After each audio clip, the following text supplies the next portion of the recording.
Meus irmãos, nós vamos então dar sequência a esse tempo aqui, lembrando que esse culto está sendo gravado e não está sendo transmitido ao vivo, mas está sendo gravado para depois ser postado nas mídias da igreja, e você depois pode acessar ou enviar o link aí do YouTube para outras pessoas, seus contatos, que possam ter acesso e assistir e divulgar também. Então entrem lá, curtam, compartilhem, façam isso, ajudando aí a igreja nesse aspecto. Abra sua Bíblia em Atos, capítulo de número 1. E nós vamos ler apenas um versículo. O versículo de número 14. Porém, vamos ter uma amplitude, vamos assim dizer, da mensagem para além desse versículo, mas está em todo esse contexto de Atos, capítulo 1 e ali capítulo 2, por ali.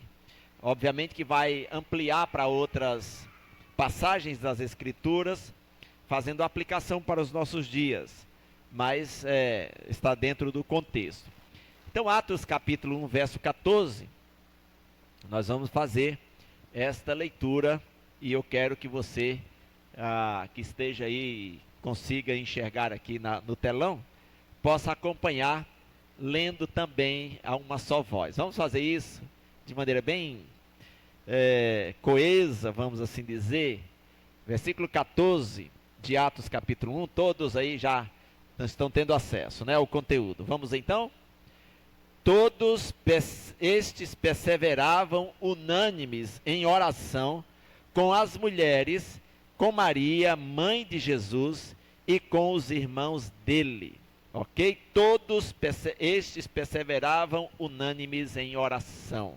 Quero destacar essa primeira parte do versículo, e você agora apresenta diante do Senhor sua vida e pede que Deus ministre ao seu coração. Vamos ter esse tempinho então de oração individual, você orando ao Senhor e pedindo que Deus fale e edifique a sua vida.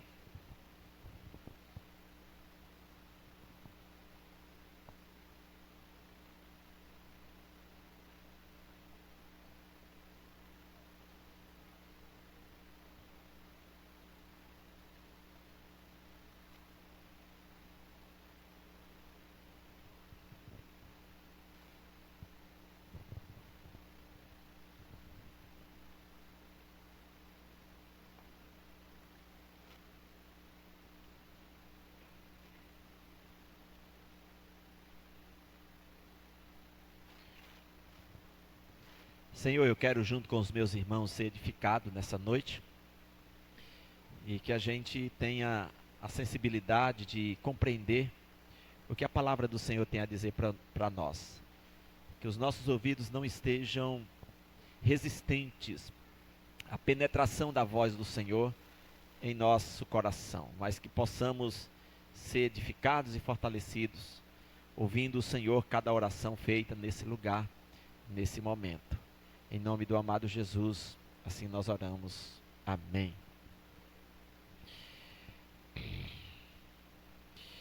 Meus irmãos, eu fico pensando, às vezes, com os meus botões, ao longo da nossa vida e experiência, algumas coisas importantes. O trabalho é uma ferramenta para a sobrevivência do ser humano, e muitos são vitoriosos naquilo que fazem em relação ao trabalho, conquistam grandes coisas, são pessoas bem-sucedidas nesse sentido, às vezes precisam de oração, às vezes não precisam.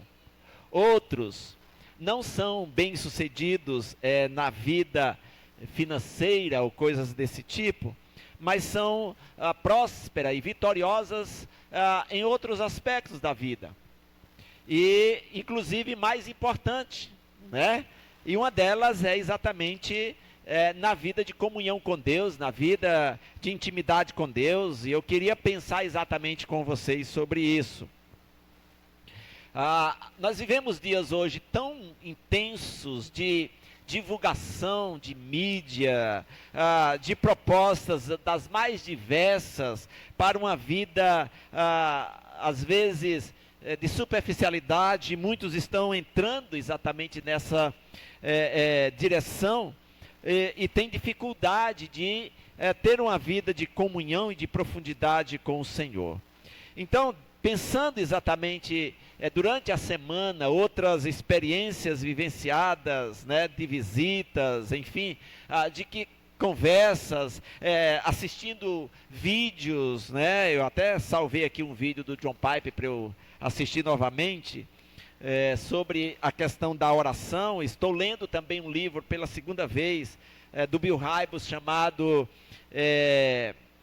Ocupado Demais para Deixar de Orar, enfim, principalmente nos dias de hoje, né, que a gente tem uma série de coisas que tomam o nosso tempo. Uma outra coisa que me chamou a atenção, e isso tem razão para a gente ministrar nesse tema, tem sido um vídeo que eu assisti, inclusive mandado pelo Rodrigo, né, meu genro aí, sobre a sociedade do cansaço, né? Para todos os lados que nós andamos e olhamos, vemos pessoas com o semblante cansado, expressões na fala dizendo que está exausta, cansados e tudo mais. E aí tem um livro escrito sobre a sociedade do cansaço, de um filósofo alemão, dizendo de uma realidade, ele já escreveu há anos atrás, dizendo de uma realidade que a sociedade iria viver, e ele escreve esse livro pautado na teoria da modernidade líquida, vamos assim dizer, né, da sociedade líquida também, que defendida aí por Zygmunt Bauman, né, um filósofo também europeu, quando ele diz que tudo é superficial. Antes da gente formar um conceito de vida, já entra outro para destruir aquele que a gente está construindo, e antes da gente terminar já vem outro. A ideia do copo descartável tem a ver com essa proposta da modernidade líquida, de uma proposta, por sinal, capitalista, né, que nós estamos inseridos. E as coisas hoje não duram muito mais tempo, porque há uma velocidade de produção e de consumo, e levam a sociedade ao cansaço. Dentro dessa perspectiva, vem aí um autor brasileiro escrevendo sobre a Igreja do Cansaço, que eu estou sonhando com esse livro. Eu espero que um dia eu dê conta de adquirir, ter em minhas mãos, para que eu possa ler e fazer uma leitura melhor, talvez das suas palavras, das suas reclamações, do seu volume de atividades que você tem. E tudo isso que eu estou colocando agora a nível introdutório, eu queria que você pensasse, meus irmãos. Porque Ocupado Demais para Deixar de Orar é um livro escrito por Bill Hybels, lá nos Estados Unidos, que ele disse que ele tem um temperamento muito, digamos assim, agressivo no aspecto de querer fazer as coisas, né? De querer resolver as demandas imediato, sem reflexão, sem pensar muito, e se é para fazer, já resolver logo e tal. E ele foi impactado exatamente por essa situação, que ele precisava buscar a presença de Deus. E meus irmãos, a oração é uma necessidade que nós temos, e nós precisamos deixar de fazer tantas coisas para buscar a presença de Deus. Martinho Lutero, percebendo isso há séculos passados, ele disse: eu tenho tantas coisas para fazer que eu preciso gastar mais tempo em oração e pedir que Deus derrame graça sobre nós. Talvez você já tenha dito o contrário de Martinho Lutero, ou ouvido algumas pessoas dizerem: eu tenho tantas coisas para fazer hoje que eu não dou tempo de orar, não tenho tempo para orar.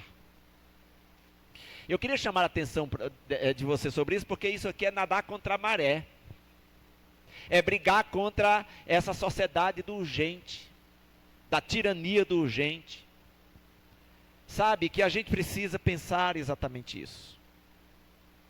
E a oração é um dos recursos mais usados nos dias atuais. As circunstâncias levam muitas pessoas a usarem esse recurso de forma mais constante, talvez sem muito resultado em algumas situações, porque são orações também rápidas, são orações urgentes, são orações sem reflexões, são orações igual fast food, né, que a gente pede, que tem que ser imediato. Seja em casa ou na rua, pessoas de todas as idades e crédulos, eles buscam respostas para as crises que enfrentam. A igreja, meu aparelho aqui desligou. A igreja, de um modo geral, convoca os seus membros para orar, pedindo que Deus intervenha e mude a situação por ela experimentada. Às vezes nós estamos vivendo situações que precisamos convocar a igreja a um tempo maior de oração.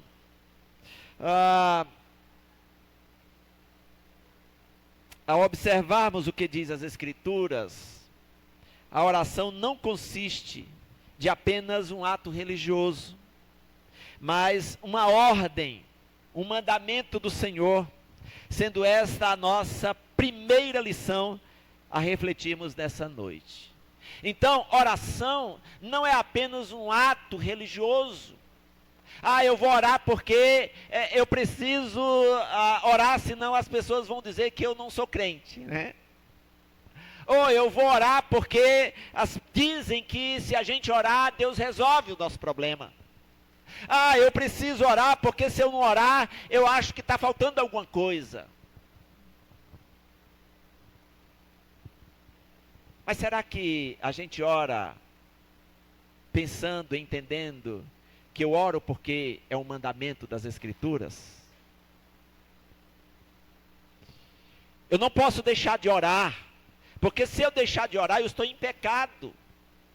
Se eu parar de orar, eu estou descumprindo a ordem do Senhor. Orai sem cessar, diz o apóstolo Paulo. Jesus diz que nós devemos orar constantemente, sem esmorecer. E Jesus diz exatamente isso na oração: vós orareis assim. Ele ordena, inclusive esse verbo está no futuro. Em outro momento, Jesus nos ensina a orar, contando a parábola do juiz iníquo. O dever de orar sempre e nunca esmorecer. Lucas capítulo 18, verso 1. Paulo também ordena a igreja em Tessalônica a orar, quando ele diz: regozijai-vos sempre, orai sem cessar. Uma ordem das Escrituras. Em tudo dai graças, porque esta é a vontade de Deus em Cristo Jesus para convosco. Esta é a ordenança das Escrituras. Se obedecermos a ordem do Senhor, teremos grandes vitórias, queridos. Se nós dedicarmos tempo à oração, a colocar as nossas demandas diante do Senhor, a clamar ao Senhor que nos ajude a resolver coisas às vezes elementares, por sinal, porque aí é um perigo muito grande. Ora, se eu dou conta de dirigir até ao centro de Cuiabá ou até Várzea Grande, eu não preciso orar, porque eu dou conta. Às vezes a gente entra nisto. Porque eu tenho alimento todos os dias, eu não preciso orar. Se a gente entrar no automático, a gente não vai dar conta, de fato, de ter uma vida de oração. Precisamos experienciar, através da oração, a manifestação do poder e da ação sobrenatural de Deus. Tiago, em sua carta, ele afirma: muito pode, por sua eficácia, a súplica do justo. Elias era homem semelhante a nós, sujeito aos mesmos sentimentos, e orou com instância para que não chovesse sobre a terra, e por 3 anos e 6 meses não choveu sobre a face da terra. Aqui, queridos, faz a gente lembrar de quanto esse Deus se importa em ouvir a nossa oração, com fé, com compromisso, com uma vida aplicada exatamente a Ele. E a Bíblia diz que Elias orou de novo, e o céu deu chuva, e a terra fez germinar os frutos. Gente, é algo impressionante nesse sentido. O poder de Deus sobre alguém que está clamando a Ele, por algo que ele precisa de Deus. Elias diz assim: Senhor, não manda chuva daqui a 3 anos e 6 meses. Gente, isso é algo sobrenatural. E aí Deus fecha as portas dos céus, as comportas, não derrama chuva sobre a terra. Depois de 3 anos e meio, Elias diz: Senhor, agora manda chuva para que a terra germine. Aí Deus abre as comportas e manda chuva. E a Bíblia diz que Elias era um homem como nós.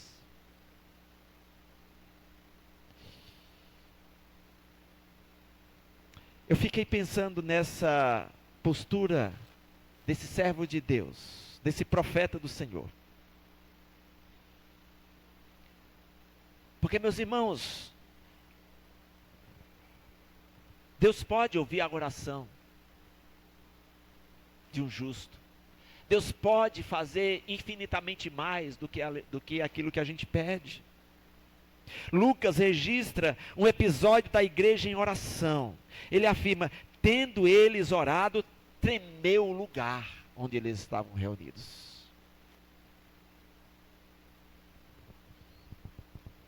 Enquanto ele, Jesus, orava, a Bíblia diz que o céu se abriu. Lucas 3, 21. Uma vida constante de oração revela, além de outras coisas, obediência e fidelidade, trazendo como bom resultado uma aproximação maior de nosso Deus. Às vezes nós não percebemos Deus presente. Às vezes nós imaginamos que Deus está muito distante de nós. A oração, queridos, nos leva para uma intimidade maior com Deus, para mais perto dEle. A Bíblia diz que precisamos estar exatamente nessa comunhão com o Senhor. Moisés escreve assim: pois que grande nação tem um Deus tão próximo como o nosso Senhor, o nosso Deus, ou como o Senhor, o nosso Deus, sempre que o invocamos. Gente, eu fico às vezes pensando, eu tenho uma tese comigo, já disse isso outras vezes aqui. Nós podemos não ser culpados do Brasil, da realidade do Brasil, como igreja brasileira. Podemos não ser culpados porque as autoridades, os políticos, eles são responsáveis pelas decisões que eles tomam. E se eles tomam uma decisão errada, eles que precisam responder por isso. Mas eu quero dizer que nós somos responsáveis como igreja pela realidade que a nossa nação está passando. Porque, como diz aqui Moisés em Deuteronômio 4:7, que grande nação tem um Deus tão próximo como o Senhor, o nosso Deus, sempre que o invocamos. O salmista Davi, com esta experiência de intimidade com Deus, ele afirma: perto está o Senhor de todos os que o invocam, de todos os que o invocam em verdade. Perto está o Senhor. Você quer sentir o Senhor bem perto de você? Invoque ao Senhor em espírito e em verdade. Precisamos experimentar que a oração alcança onde nossos recursos não alcançam. Pedro, ele estava preso, mas havia incessante oração da igreja em favor dele. E o Senhor o libertou da prisão. Atos capítulo 12, de 1 a 24. É interessante que a igreja estava nas suas casas, orando, reunida. Pedro estava preso. Pedro não pôde destrancar as cadeias. Os soldados não destrancaram as cadeias. Não foi nenhum irmão que estava orando lá na cadeia para libertar Pedro. A Bíblia diz que o anjo foi lá e tirou Pedro de lá, com as grades fechadas. Ah, meus irmãos, a oração pode, dependendo da vontade de Deus, não trazer resultado imediato, mas pode ser uma semeadura para as grandes colheitas da vida. E esta é a segunda lição que eu gostaria de meditar com vocês nesta noite. Então, a primeira lição nos diz que a oração não é apenas um ritual religioso, mas é um mandamento do Senhor que precisa ser obedecido por nós. Precisa ser obedecido por nós. Precisamos ser homens e mulheres de intercessões, de oração. Homens e mulheres que tenham intimidade com Deus. Homens e mulheres que não duvide, que não tenha nenhuma crise nesse sentido. E depositar a sua fé e a sua confiança em Deus e depender de Deus. E não submeter Deus à nossa vontade, mas a nossa vontade ao poder de Deus. E dizer, Senhor, se o Senhor quiser, o Senhor vai fazer. Se não quiser, tudo está certo do jeito que está. Então, queridos, a segunda lição que eu quero aprender com você é que a oração é uma semeadura para as grandes colheitas da vida. E a realidade que nós vivemos hoje é uma realidade muito, que joga muito contra essa situação. Por quê? Porque nós vivemos na tirania do urgente. Vivemos naquela situação que se a gente pedir um produto e não chegar no tempo que a gente quer, a gente já reclama. E nem sempre a dinâmica de Deus, na resposta às nossas orações, é a nossa dinâmica dentro daquilo que nós queremos. O crescimento da igreja, família abençoada e próspera, vida abundante em Cristo, elas muitas vezes dependem de um tempo de oração.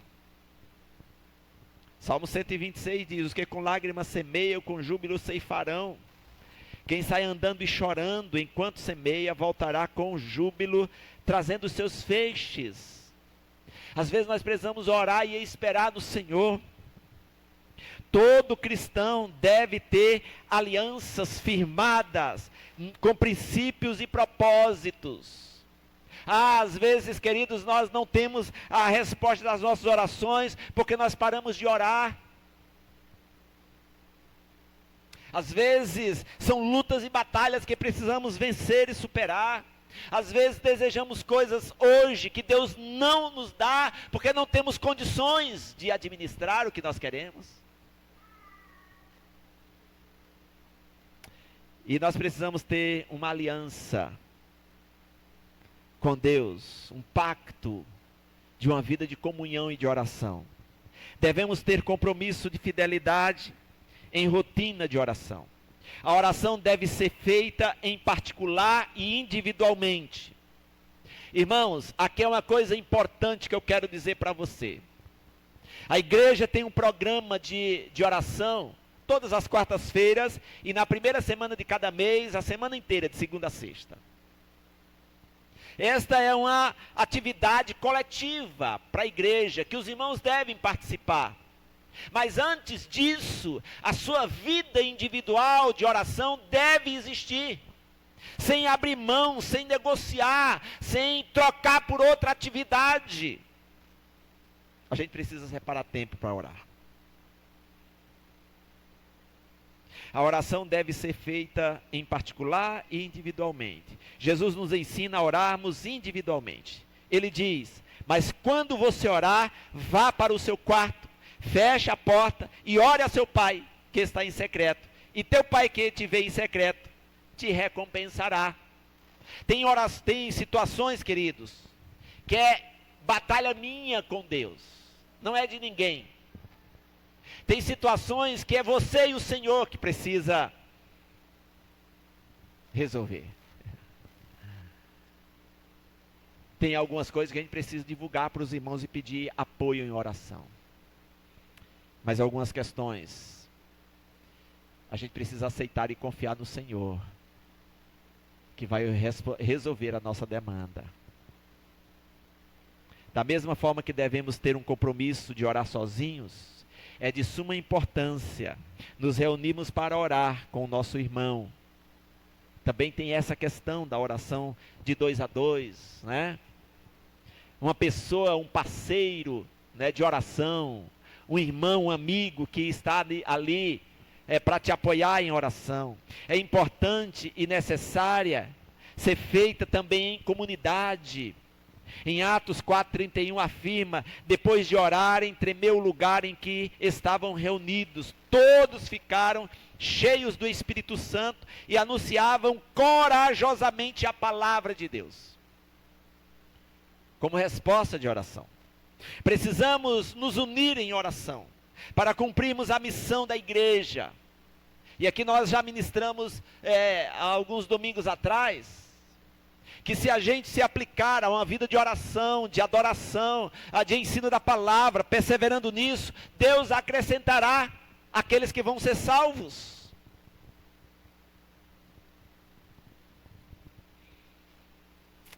A missão da igreja não é de um somente, é de todos igualmente. Nesse contexto, Lucas afirma que a igreja perseverava unânime em oração. Meus irmãos, eu preciso de você. A igreja precisa de você. Ah, pastor, mas quem é você? Você mesmo. Todos nós. Todos vocês aqui são você. Tá bom? Então preciso das suas orações. A IP Manancial precisa da sua oração. Você deve assumir o compromisso de interceder por esse povo, pelas programações, pelas atividades, pelo culto. Ore por esse culto, ore pelo culto da quarta-feira, do próximo domingo, para que Deus ministre ao coração dos irmãos. E aí eu vou ampliar o compromisso nosso. O nosso país está agonizando no pecado, na corrupção, na injustiça social, na idolatria, na economia. O país está doente. E meus irmãos, deixa eu chamar a atenção uma coisa importante aqui, que foi uma paulada na minha cabeça e que talvez caia para você também agora. Me permita aqui.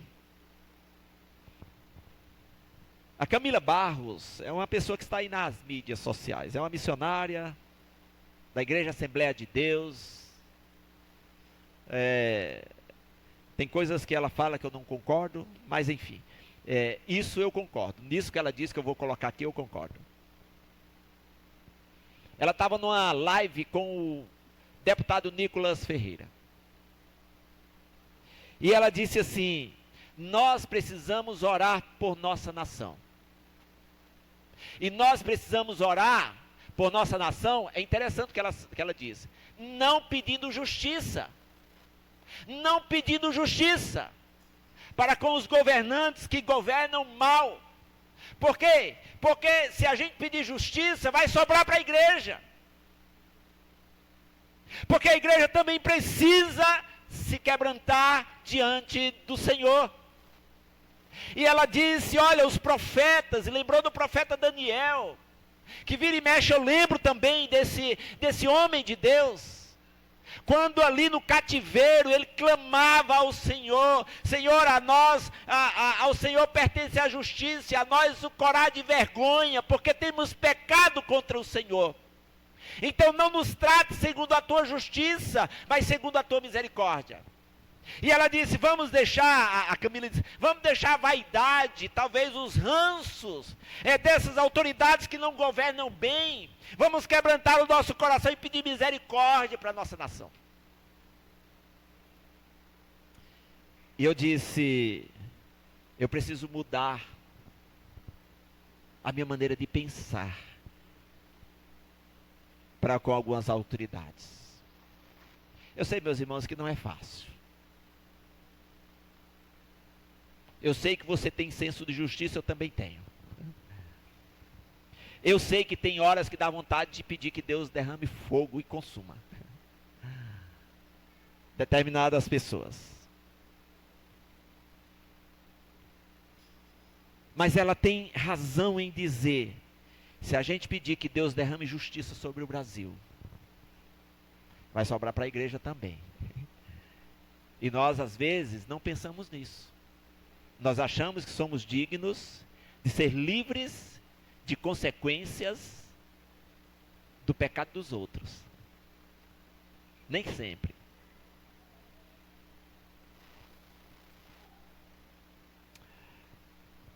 O nosso país está doente em todos os aspectos. E nós, como igreja do Senhor, precisamos clamar ao médico dos médicos para que visite o nosso país, não com o cetro de justiça, mas com o cajado de misericórdia.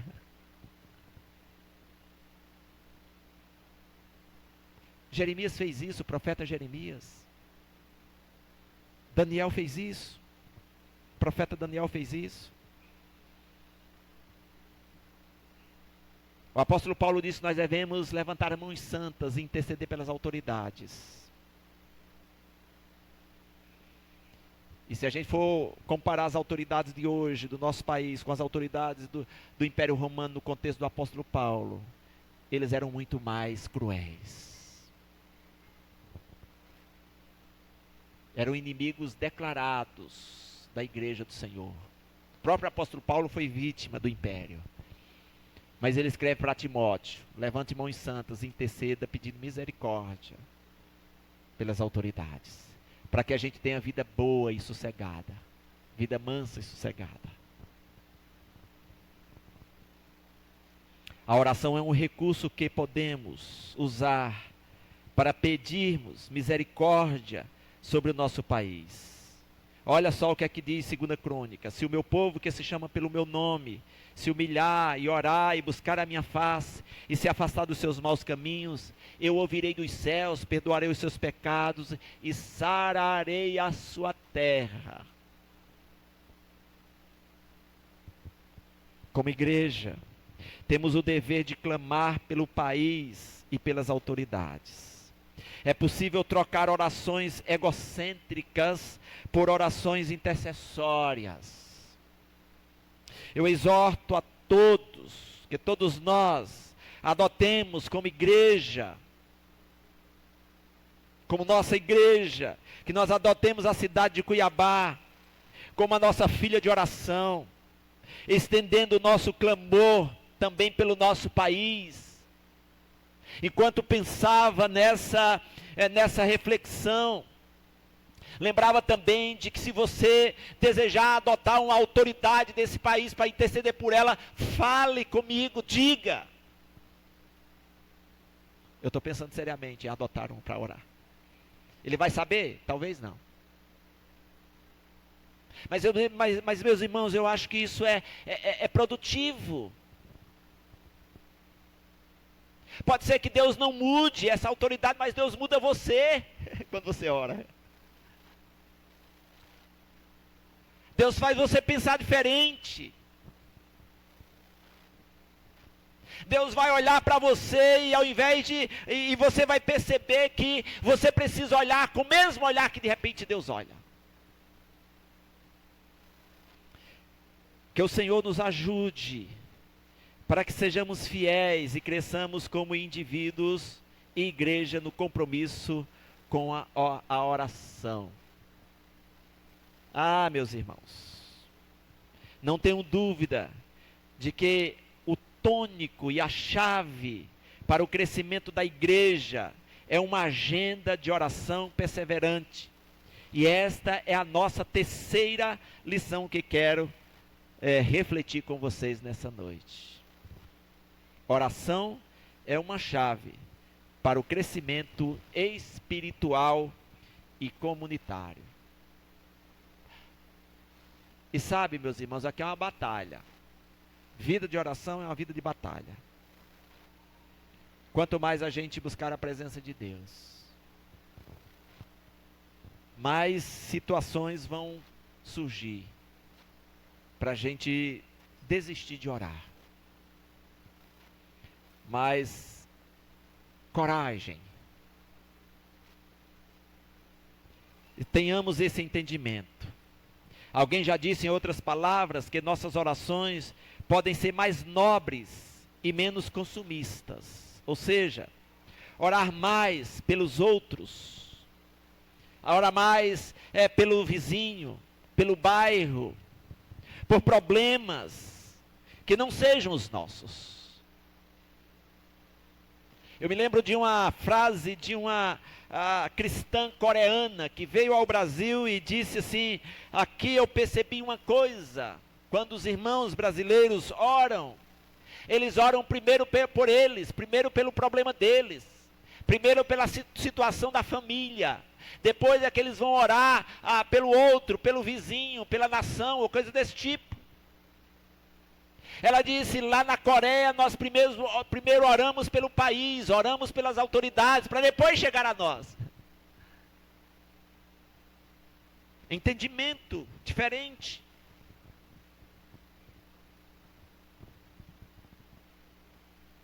Orar pelos outros é uma virtude e uma obrigação. Orar pelos outros para eles recuperarem a saúde ou o casamento, para eles terem o que comer e vestir, para eles conseguirem um emprego, para eles saírem de um barraco para uma casa, por exemplo, de moradia, para eles serem bem-sucedidos na educação dos filhos. São orações nobres, são decisões que nós tomamos, de reconhecer o nosso semelhante, a necessidade dele.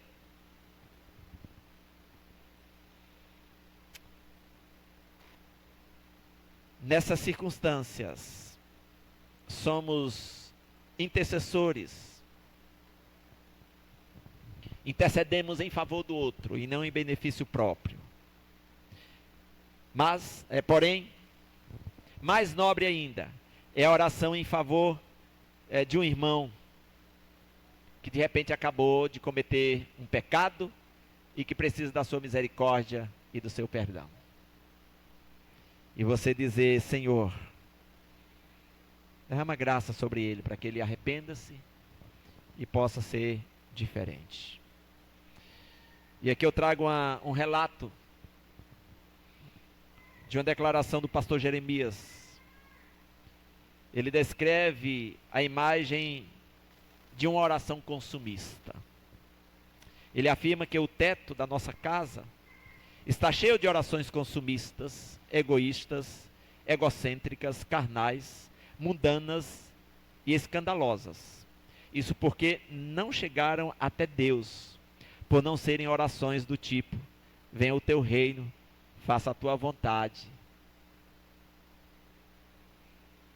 A gente às vezes pede que Deus faça a nossa vontade, aqui na terra e lá no céu. A gente precisa pensar diferente.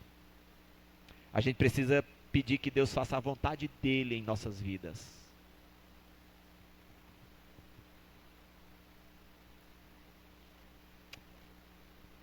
E isso não indica que não devemos orar por nossos desejos, e que todas as nossas orações devem ser apenas pelos outros. Mas como Tiago diz, vocês oram e não recebem, porque oram mal. oram para esbanjardes em seus próprios desejos. Às vezes, queridos, nós precisamos questionar nossas orações. Por que é que eu quero tanto o que eu estou pedindo ao Senhor? É nesse sentido que o pastor Jeremias está destacando. Portanto, orem por si, mas orem com sabedoria. Ore para que Deus seja glorificado naquilo que Ele vai te dar. E também ore pelos outros. Devemos e podemos ter fidelidade na oração, perseverar em oração, crescer em oração, vencer pela oração, conquistar em oração as nossas conquistas, vigiar em oração com ações de graças, confessar os pecados em oração, celebrar o perdão de Deus em oração, superar a ansiedade em oração, quebrar barreiras espirituais pela oração, considerar por meio, consolar por meio da oração, santificar por meio da oração, renovar o amor pela oração. Irmãos, a gente precisa compreender o que nós precisamos fazer todos os dias. A gente precisa regar a nossa agenda e as nossas atividades pela oração. E às vezes a gente diz, mas eu orei e deu tudo errado. Deu tudo errado no seu prisma, né? Porque o Senhor é aquele que de fato sabe o melhor horário, a melhor forma de responder às nossas orações. Eu quero conclamar a você a não abrir mão desse compromisso de orar. E eu quero desafiar a você que faz parte do ministério de intercessão. Se você não tem aí talvez o seu nome na intercessão, mas você é alguém que ora, eu vou provocar você daqui para a gente reunir um momento, numa reunião administrativa, porque eu queria colocar alguns objetivos para a oração. Eu quero contar com as orações dos irmãos. Nós temos tantos desafios nesse ano, que eu não quero fazer pela própria força do braço. E tem tantas coisas que a gente precisa apresentar diante do Senhor. E nós somos responsáveis por isso. Por aclamar ao Senhor e pedir a intervenção dEle sobre nós. Depois eu falo sobre isso melhor. Né? Convocando aí os irmãos que são parte da intercessão. Para a gente criar uma agenda de oração. Inclusive no próximo final de semana, eu vou avisar isso no momento, mas nós teremos um tempo de vigília lá no Instituto Bíblico. Em favor daquela instituição, em favor dos alunos. Os desafios são grandes, meus irmãos, para que a gente como igreja ore e busque o Senhor. Então espero que Deus abençoe sua vida, espero que você cada dia tenha uma intimidade profunda com o Senhor e tenha experiências inesquecíveis com esse Deus. E às vezes, talvez, situação que tem demorado tanto ser resolvida, e Deus possa destravar através de uma comunhão profunda sua com Ele. E que Deus abençoe a sua vida e a sua igreja, a sua comunidade, a sua família, em nome de Jesus. Amém? Glória a Deus por isso.